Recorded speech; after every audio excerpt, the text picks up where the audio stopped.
Hey guys, Brown Bear here. Today we're in the A-18 Hornet and we're going to show you how to cold start the A-18C DCS World. So let's get straight to it. Then on the right hand console, you see the battery switch here. Right click once to bring it into battery mode. You'll see FCES and battery switch light illuminate.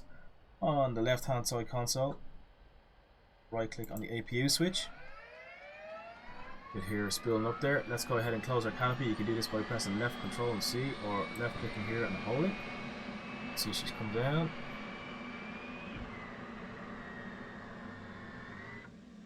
She's down and locked. APU should be spooled up, yeah, and it is. Ready light is green and illuminated. Let's go ahead and crank the right engine throttle by right clicking once. Bring our attention down here now to this display. Once it hits 25%, you want to press shift and home on the keyboard, and what that does is brings this throttle here, right throttle, out of the cut-off detent to the idle detent. She's spooling up there now. She'll hit about, if you can see it there, 65, 66%. She's spooled up. You hear some warnings down a second. Roll left, roll left. Flight controls. Flight controls.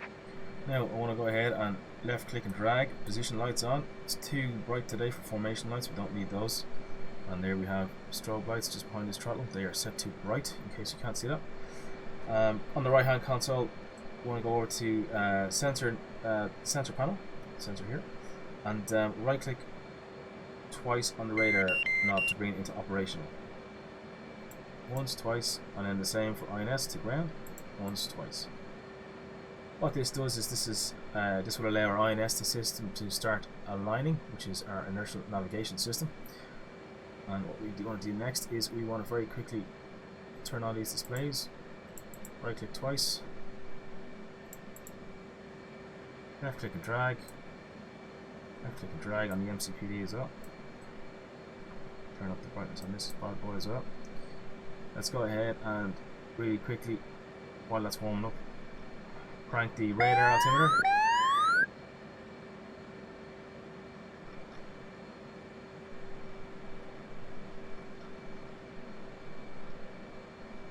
I like to set this to 600 feet AGL, obviously, because it's that's the height I like to be for my when I turn finals on the carrier approach.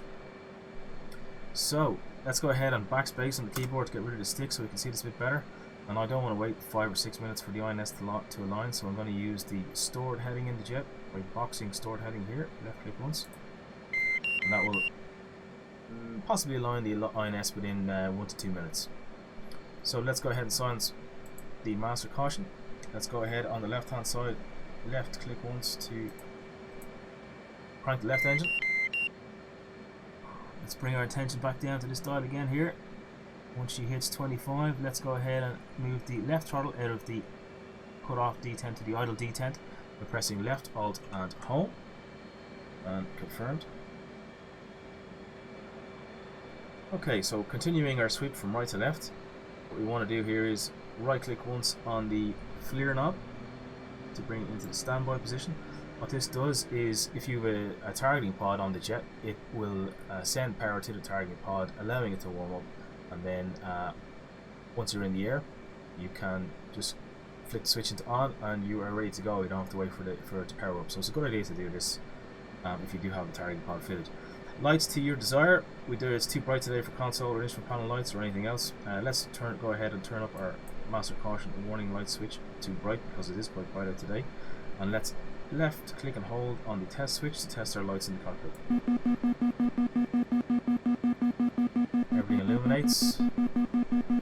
Right, left, and down below. Okay, so continuing our sweep. Radar altimeter is on.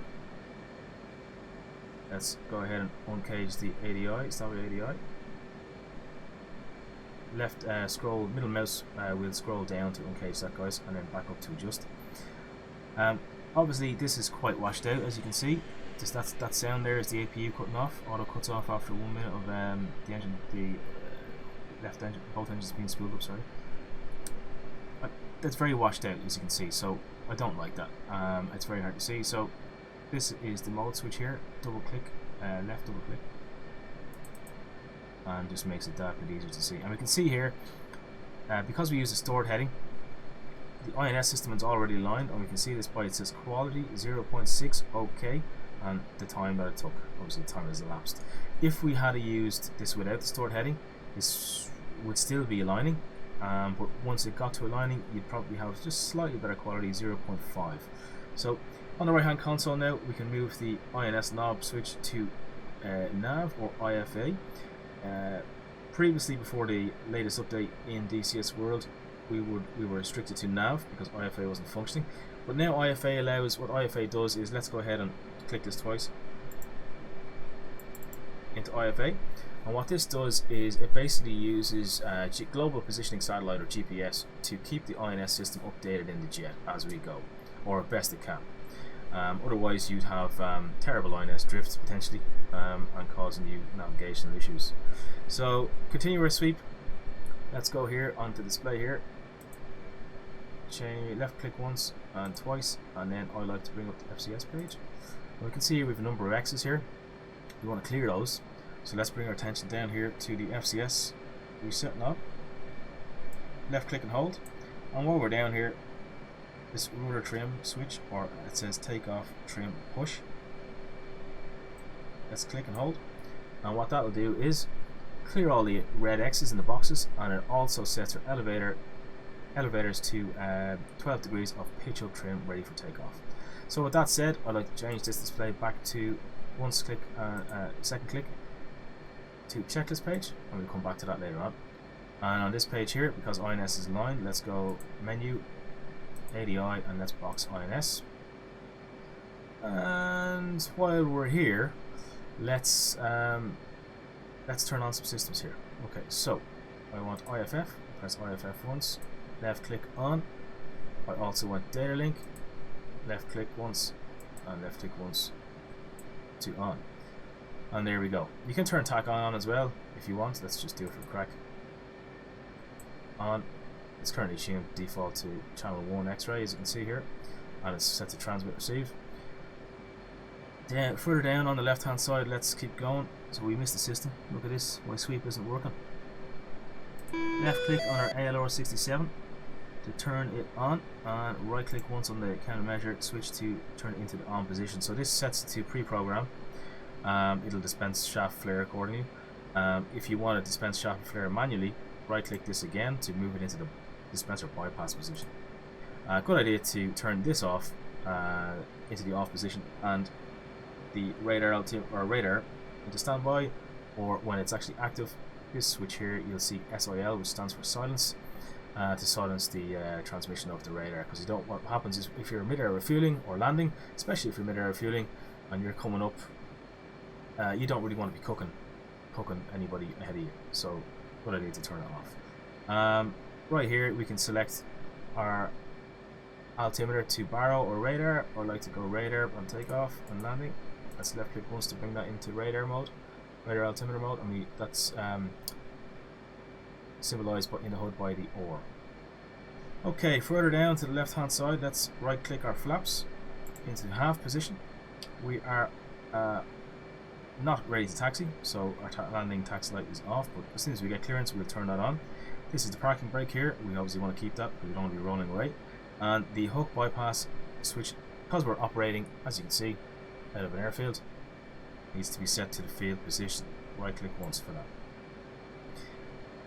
Coming down, this here adjusts your seat height. Right click to go down, left click to go up. This is your harness. Right click to unlock, left click to lock. And currently don't really do a whole lot. And very far back, if I can move my head, this here, I'll right click it once, which is OBOGs on oxygen flow below. Very important to turn it on, otherwise you will potentially black out at high altitudes from lack of oxygen. So with that said, that is pretty much it. Let's go ahead and do a final sweep of our checklist. So takeoff controls, let's put our stick back, pressing backspace on the keyboard. So you go ahead and check those, sweep the controls, And what you would do, the reason you do that in real life is to get bubbles out of or air bubbles potentially out of the hydraulic system. That's why you see guys starting up the jet just constantly moving the stick. So controls, you would do that and check they're free. Wings are, if we look out to the right hand side, you can see they're down and locked. So over here, this knob here, that means they're spread, and this is pushed in, which means they are locked. Trim, we've already set the trim, as you previously saw, to 12 degrees up for takeoff. Flaps are at half, as we can see just here. Hook is here, is up. Harness, as we just saw there, is locked. Warning lights we've already tested. Nose wheel steering low, NWS low, is denominated by this here in the hood, NWS. So nose wheel steering low is NWS. If it was nose wheel steering high, you would say NWS HI. Nose wheel steering high is active, or you can activate that by pressing and holding the nose wheel steering button with the wings spread. And what that does is it gives the jet a tighter turning circle on the ground. With the, you can toggle it on and off only if the wings are up. So, for example, on the carrier. And seat arm, which is ejection seat arm. Left click once on this here, arms the seat, and with that, you are ready for takeoff, or ready for taxi, I should say. So from here on, you would go ahead, request clearance, hash on the keyboard, F5, we're in Sakumi, F1. I haven't requested startup, but you would request startup, then you request taxi. One very important thing. See this knob here, HMD, head mounted display. Let's go ahead and set that to on for a second. And as you can see, that's our head mounted display. One thing I found out very, very annoyingly was, let's just go ahead and turn it off first. If you can see in the mirror, don't know if you can. Let's go ahead and check this one out. No, sorry, I'm using a different. I'm using Smooth Track, as I said, and I'll leave a description to it in the video, or a link to it in the video description rather, so you can check it out. It's 10 quid. It's available on iPhone and Android, and it's an alternative to Track.io. It's not the best, but it does work for the purposes of this. Or if you don't have Track.io or a viewer headset, it gives you the, you can look around pretty freely, and it is pretty cool. Only a tenner, so it's buttons, but anyway, back to what I was saying. The helmet mounted display, normally we just press the hash key, F8 for ground crew, and what have we got here, F8 again, change helmet mounted device. This is usually set up by default to JHMCS. I was flying a night mission and I went to refuel after probably an hour and a half, 2 hour flight, and I was nearly empty, and I realised I didn't have night vision goggles set up. So good idea, just to save you guys the annoyance that I went through. Press F2 if you're doing a night mission, and the ground crew will set up your night vision goggles. Copy. NVG installed. There we go. An NVG installed. What you want to do then is at night time, you would want to switch this light switch here. This is currently in day. You can go to night for nighttime if it's just without your NVG goggles on, or if you have night vision goggles on, you'd want to make sure and set this to right click again, NVG mode. Otherwise, you will go blind. Okay, so with that said, guys, that's pretty much it. I hope you enjoyed the video. Please like, subscribe. If you like this and you want to see more content like this, every subscribe counts, because I'm only new, I'm learning as I go, and I've gotten some really good support, given this channel is only 2 weeks old, so I really appreciate it. So please do hit that subscribe button and give us a help out. Please go ahead and visit our Discord channel, which is just up and running, Brown Bear Simulation Discord, link in the description as well. Come on, say hello, and let's have a bit of crack with us. And look, if you have any suggestions, put them in the comments of what you want to see. If you want help with something, maybe it's mission editor, maybe it's case 1, case 2, case 3 carrier landing, whatever it is, let me know. If I have the time, I will try my best to do it for you. Alright, with that said, guys, a random shout out to a new subscriber, DEW. How you doing, mate? Thanks for the support, wishing you all the best, and look, I'll close right here. Take care, guys. Cheers.